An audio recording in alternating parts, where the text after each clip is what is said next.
Bonjour.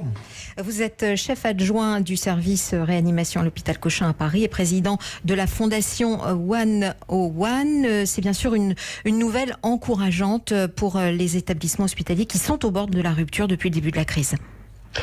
Oui, absolument. On accueille ces chiffres avec un tout petit peu d'espoir et de satisfaction, dans le sens où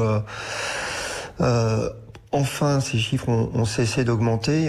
Il faut quand même bien dire qu'on reste très au-dessus de nos capacités d'accueil en France et en Île-de-France en particulier, puisque on est à peu de choses près de 2000 patients au-dessus des capacités maximales en France. Donc effectivement une petite lueur d'espoir et en même temps de la prudence.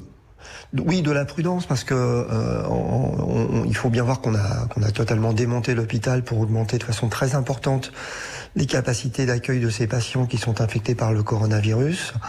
Ce qu'on commence à voir depuis à peu près 48 heures, c'est le retour de patients qui sont bien malades et qui ont besoin de réanimation, mais qui ne sont pas infectés par le coronavirus, et pour lesquels la capacité d'accueil a été très fortement réduite sur les dernières semaines. Et il va falloir commencer à s'organiser pour prendre en charge ces patients. Jean-Daniel Chiche, à partir de quand les effets de cette baisse, si elle continue, vont commencer à se faire ressentir dans votre service ?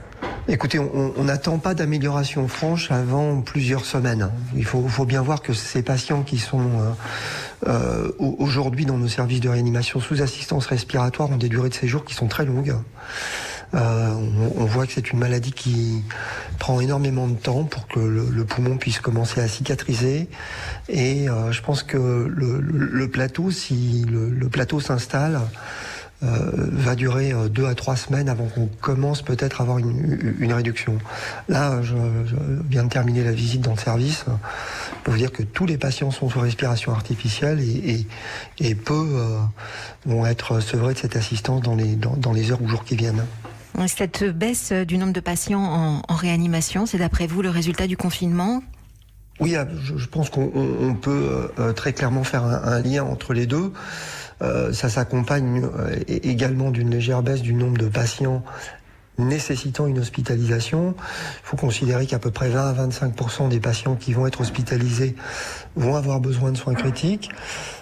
C'est pour ça qu'on reste prudent, parce qu'on voit malgré tout que on est toujours sur une baisse de l'augmentation, je dirais, pour les patients qui sont admis à l'hôpital, et pas encore à une diminution du nombre de patients hospitalisés. Il y a toujours énormément de patients hospitalisés, notamment en Île-de-France.